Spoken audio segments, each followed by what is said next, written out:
네, 우리 아사 왕에 대한 하나님의 평가는 그는 선한 왕이다. 그렇게 말씀을 하셨죠.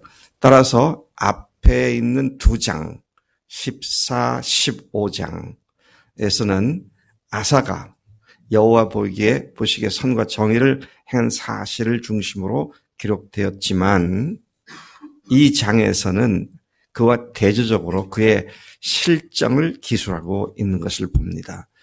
그의 문제는 말년에 여호와보다 사람을 의지하고 또 자신의 합리적인 판단에 따른 방법들을 사용한 실수였습니다. 아사는 북이스라엘 바사 왕의 공격을 막기 위해 아람 왕 벤하닷을 이용했습니다. 1절부터 6절까지가 그 내용이죠. 선지자 하나니가 여호와보다 아람 왕을 의지한 그를 책망했지만 아사는 도리어 하나니를 핍박했고 몇몇 사람을 죽입니다. 10절까지의 말씀이고요. 그리고 마지막 14절까지는 그는 죽을 병에 걸렸을 때에도 하나님보다 의원을 더 의지한 결과 그가 죽었다. 그런 사실을 기록해 주고 있습니다. 외세를 끌어들여 문제를 해결한 아사의 실정을 1절부터 6절까지 기록하고 있죠. 북이스라엘 왕이었던 바사 왕이 이스라엘 백성이 자꾸만 남왕조 유다로 이주해 가는 것을 보고 열을 받았습니다. 자기 통치 관할 아래에 있는 사람들이 남왕조로 이주하는 것을 보고 열을 받은 것이죠. 그래서 그걸 막기 위하여 그리고 궁극적으로는 남왕조 유다를 공격하기 위하여 침략하기 위하여 에브라임에서 예루살렘으로 통하는 통로에 라마 성을 건축했습니다. 조금 전에 말씀드린 것처럼 그것은 유다 정복을 위한 전초기지를 세웠던 것이죠. 이에 위협을 느낀 아사왕, 남쪽 왕, 유다왕 아사는 그들 이스라엘보다 더 먼 북쪽에 있는 아람왕 벳하단에게 사신을 보내죠. 그냥 보내는 게 아니라 왕궁과 심지어 성전 곳간에 있는 금, 은, 그것들 이런 것들을 가지고 곳간에서 내가지고 자신과 동맹 맺고 관계 맺자고 베나닷에게 사신을 보내죠. 그러면서 그에게 하는 말이 당신이 북이스라엘과 맺고 있는 동맹을 깨뜨리고 우리를 도와서 그들을 치라고 그렇게 얘기를 합니다. 참 지혜로운 왕이다 그런 생각이 들어요. 머리가 잘 돌아가는구나. 여러분 우리나라가 항상 북한과의 위협 가운데 있죠. 그런데 손 안 대고 코 풀 수 있도록 미국이 움직인다든지 러시아가 움직인다든지 소련이 움직이게 만들어서 전쟁을 안 하고 위협을 피할 수 있는 외교 전술을 구사하면 우리는 그런 대통령을 그런 정부를 잘한다고 박수를 보낼 거예요. 그렇게 아사 왕이 합리적으로 똑똑하게 외교전을 펴서 전쟁을 하지 않고 그들을 물리쳐버린 북이스라엘을 물리쳐버린 이 일을 했다 그렇게 말을 하죠. 아마 그는 훗날 아마 그렇게 하고 난 뒤에는 그것을 자기의 업적, 치적으로 생각할 수도 있었을 겁니다. 피 흘리지 않고 평화를 유지할 수 있었다. 이런 얘기를 하게 되는 것이죠. 근데 일생을 하나님 앞에 온전히 살기 위해 최선을 다한 그의 말년의 그의 모습은 너무도 안타깝고 슬픈 그의 모습을 여기서 보게 되는 것입니다. 사람들이 살아갈 때 오늘 우리도 그렇습니다. 어떤 일을 당하면 먼저 우리가 머리를 굴리죠. 그리고 그것은 해결책을 찾습니다. 그 해결되면 참 잘했다. 내가 똑똑해. 그렇게 생각을 하게 되겠죠. 아니라고 생각을 못할 거예요. 왜요? 우리는 어려서부터 그 훈련을 받아왔습니다. 합리적으로 살도록 훈련받아왔어요. 조금 더 과학적이지 않거나 합리적이지 않으면 즉각 거부해버리는 그런 훈련을 몸에 배게 만들었습니다. 자, 그런 의미에서 하나님과 우리가 정말 하나님을 전폭적으로 의지하는 관계인가? 아사가 한 이 일이 그의 일만인가? 깊이 생각을 해볼 필요가 있습니다. 아사의 요청대로 아람 왕 벤하닷은 이스라엘을 공격해서 이온, 단, 아벨마임, 납달리의 모든 국고성들을 쳐버렸고, 그리고 그와 같은 상황을 바라본 바하사는 라마 건축을 중단하고 군대를 철수시켜 버렸습니다. 그리고 이 아사는 그 북왕조 이스라엘 왕이 가져다가 쓰려고 했던 목재나 석재를 가져다가 다시 그들의 침입을 막기 위해서 겟다와 미스바를 건축했다. 성경이 그렇게 말하고 있죠. 자, 그와 같은 일을 한 것을 백성들이 박수를 치고 환호하고 기뻐한 것이 아니라 하나님의 사람을 보내서 하나님께서 강하게 책망을 하시는 것이 10절까지 나와 있습니다. 선견자 하나니를 통해 아사의 그런 행위를 책망하셨습니다. 아사는 위기 상황에서 여호와를 의지해야 했지만 아람 왕 벳하단을 의지하는 불신앙의 죄를 범했다는 사실이죠. 그러니까 우리가 주님 앞에 죄를 짓는다 그럴 때 가장 큰 죄가 뭐냐? 하나님을 의지하지 않는 겁니다. 하나님을 믿지 않는 거예요. 머리를 굴리는 겁니다. 그래서 주님께서 역사하심을 요청하지 않고 내가 어떻게든지 이런 방법 저런 방법 동원해서 해결하려고 하는 그런 문제인 것이죠. 하나님은 선지자 하나님을 통해서 그가 전쟁에 휘말릴 것을 경고하셨습니다. 이제부터는 네게 전쟁이 있을 것이다. 더 이상 하나님의 보호와 축복이 없음을 선포한 것입니다. 하나님의 사람들이 하나님의 보호와 축복이 없으면 어떻게 삽니까? 그 망한 인생이죠. 참 심각한 문제가 aliz었습니다. 하나님을 의지하지 않고 사람을 의지하는 자에게는 이와 같은 하나님의 징벌이 내려진다는 교훈을 이 사건을 통해서 분명하게 말씀하신 것을 봅니다. 자, 그 결과 아사의 마지막이 아름답지 못하게 죽음으로 끝나는 이야기가 마지막 14절까지 기록되어 있습니다. 하나님의 경고를 들은 아사가 그가 마땅히 해야 할 것은 회개하는 것이었습니다.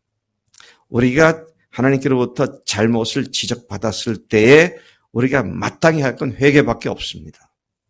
그거 감추려고 그러고 그거 합리화하려고 그러고 내가 이것밖에 안 되니 어쩌란 말이냐 그러고 그렇게 강변을 하는 것은 아무 의미가 없고 화만 자꾸 자초할 뿐이죠. 여러분 미련 쓰지 말고 잘못됐다고 하나님께서 지적을 하시면 회개하고 주 앞에 돌아서면 그 잘못과 그 화가 변해서 큰 복이 되는 줄로 믿습니다. 하나님은 우리의 그런 모습을 원하셔서 이런 일 저런 일을 허용하시면서 주 앞에 엎드리기를 원하시는 그런 하나님이시다 하는 것이죠. 그런 회개는커녕 오히려 하나님을 옥에 가둠으로써 하나님 말씀을 거부하고 누구에게 도전한 거예요? 하나님께 도전을 했습니다. 그런 이스라엘 침공을 사전에 그 싹을 잘라버린 자신의 업적으로 생각했고 이것을 공격한 선지자 하나님에게 분노하며 옥에 가두기까지 했다. 또 몇몇 백성을 학대했다. 그렇게 말하죠. 그런 과정을 무시하고 결과만으로 자신의 행위를 평가했던 그런 뒷부분에서의 실수를 범합니다. 여러분 하나님은 우리가 어떻게 하든지 뭐로 가든 바로 가든 서울만 가면 된다. 그 논리에 전혀 동의하지 않으십니다. 모든 과정에 주님을 철저히 의지하고 살아갈 때 주님께서 우리를 통해서 더 큰 주의 일을 행하실 하나님의 뜻을 갖고 있기 때문에 과정만, 그러니까 결과만이 아니라 과정이 너무도 중요하다는 것이죠. 여러분들도 알게 모르게 결과가 중요한 거야. 이게 또 잘 몸에 배어 있습니다. 요즘 세대를 실용주의 세대라고 말하지 않습니까? 미국의 사조가 실용주의 아닙니까? 과정이 어떻든 결과만 잘 되면 돼. 실용적으로 가치가 있으면 되는 거야. 아니요. 과정 하나하나가 중요하고요. 어떻게 주님과 동행하느냐 하는 것이 너무도 중요하다는 것이죠. 아사는 제위 39년에 발에 병이 생겼다. 발에 병이 생겼다는 게 무슨 병일까? 발병 나서 죽는 경우가 어떤 케이스가 있는지 아무리 생각해도 모르겠더라고요. 혹시 당뇨에 걸려서 발을 잘랐나? 그런 생각도 해보다가 어쨌든 그가 발에 병이 생겼고 2년 뒤인 41년에 죽습니다. 하나님은 다른 말로 바꾸면 2년간 아사에게 회개할 기회를 주셨다는 말씀인 것이죠. 그러나 그는 끝까지 그렇게 하지 않고 오히려 의원들을 의지하고 의사들을 의지했다. 성경이 그렇게 말하고 있습니다. 하나님의 말씀에 순종 불순종하는 것에 대한 책임은 그 사람이 감당하게 마련인 것이죠. 말년의 아사는 이처럼 하나님을 의지하기보다는 자신의 경륜과 경험과 자신의 머리와 세상적인 방법만 신봉하다가 세상을 떠난 안타까운 사람의 모습을 보여주고 있습니다. 병으로 극심한 고통 중에도 아사는 질병과 죽고 사는 생사가 하나님께 달려있음을 부인하고 의원들에게 매달렸었던 그런 미련한 모습을 보여주고 있습니다. 하나님을 찾지 않던 아사는 극심한 고통 가운데 결국 죽고 말았습니다. 아람과 군사 동맹을 맺은 이후에 불신앙의 태도에 빠진 아사는 결국 죽음을 맞이할 때까지 회개하지 않았다는 말씀이죠. 그렇게도 하나님 보시기에 합당한 삶을 살았던 아사, 그의 말년에 불신앙의 길을 걷고 만 것은 참으로 안타까운 일이 아닐 수 없습니다. 처음은 잘했는데 나중에 나태해진 그의 모습을 보입니다. 오늘 우리가 이런 모습을 종종 보이고 있지 않습니까? 참 부활하신 예수님이 주님이시구나. 이거 몰랐네. 이게 확실한 증거구나. 주님이십니다. 나의 하나님이십니다. 그렇게 고백해놓고 여전히 내 생각대로 내 판단대로 사는, 내 생각대로 내 마음대로 사는, 여전히 하나님이 아니라 사람을 의지하고 내 생각을 의지하는 그런 잘못을 범하고 있지 않은가. 그런 사람에게서는 어떻게 하신다고? 하나님의 보호하심과 인도하심이 떠나간다 그랬습니다. 참 우리가 조심해야 할 문제입니다. 끝까지 주님께 붙어 있어서 주님이 끝까지 함께 하시는 그런 삶이 우리가 주님 앞에서 승리하는 삶이고요. 자신과 세상을 변화시킬 수 있는 믿음의 주인공들이 되는 줄로 믿습니다.